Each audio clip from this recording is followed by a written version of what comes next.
नमस्कार, स्वागत आपका। मैं हूं आपके साथ मनुरा सक्सेना। पश्चिम बंगाल में विधानसभा चुनाव रिजल्ट से ठीक पहले सियासी बयानबाजी लगातार तेज होती जा रही है।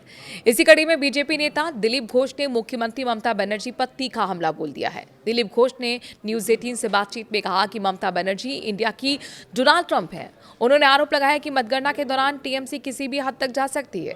भारत निर्वाचन आयोग ने शनिवार को पश्चिम बंगाल की फाल्टा विधानसभा सीट के सभी मतदान केंद्रों पर पुनर्मतदान का आदेश दिया।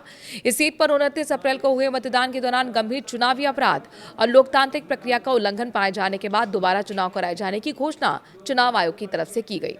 टीएमसी के दबंग नेता जहांगीर खान इसी विधानसभा सीट से प्रत्याशी हैं। फाल्टा में फिर से वोटिंग कराने के चुनाव आयोग के आदेश के बाद बीजेपी और टीएमसी में ठन गई है।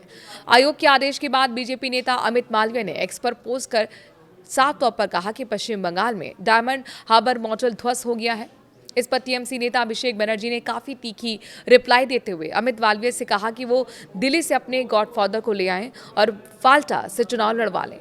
दरअसल चुनाव आयोग ने अपने आदेश में कहा कि पश्चिम बंगाल के 144 फाल्टा विधानसभा क्षेत्र में 29 अप्रैल को बड़ी संख्या में मतदान केंद्रों पर मतदान के दौरान गंभीर चुनावी अपराधों और लोकतांत्रिक प्रक्रिया के उल्लंघन हुआ था।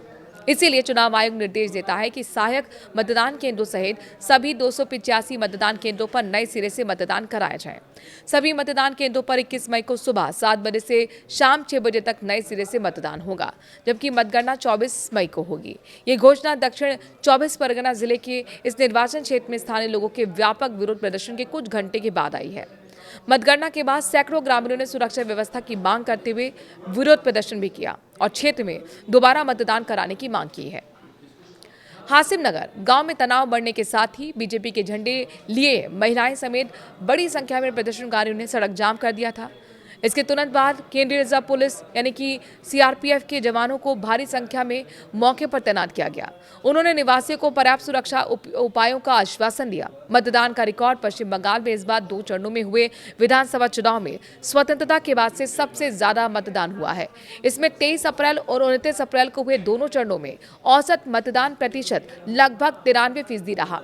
राष्ट्रीय स्तर पर इससे पहले सबसे ज्यादा मतदान 2013 में त्रिपुरा में हुआ था, जब मतदान प्रतिशत 91.82% था। पश्चिम बंगाल में इससे पहले सबसे ज्यादा मतदान 2011 के विधानसभा चुनाव में हुआ था, जिसने 34 साल के वाम मोर्चा शासन के अंत और ममता बनर्जी की नेतृत्व वाली तृणमूल कांग्रेस सरकार की एक तरीके से शुरुआत कर दी थी। मतगणना 4 मई को होगी और परिणाम उसी दिन घोषित किए जाएंगे। इस बार कुछ को छोड़कर अधिकांश एग्जिट पोल ने तृणमूल कांग्रेस के 15 साल के शासन के अंत और राज्य में सत्ता परिवर्तन की भविष्यवाणी की है। चुनाव आयोग द्वारा फाल्टा विधानसभा सीट पर चुनाव रद्द किए जाने के बाद वहां का सियासी माहौल पूरी तरह से बदल चुका है। टीएमसी प्रत्याशी जहांगीर खान के दफ्तर के बाहर भारी संख्या में समर्थक जमा है, लेकिन वहां अजीब सी खामोशी है। जहांगीर खान और उनके समर्थक कुछ भी बोलने को तैयार नहीं है। समर्थकों से बात करने की हर कोशिश नाकाम हो रही है। इससे क्षेत्र में तनाव है और संशय बरकरार है। बंगाल में मिठाइयों से चुनावी संकेत भी मिलते हैं।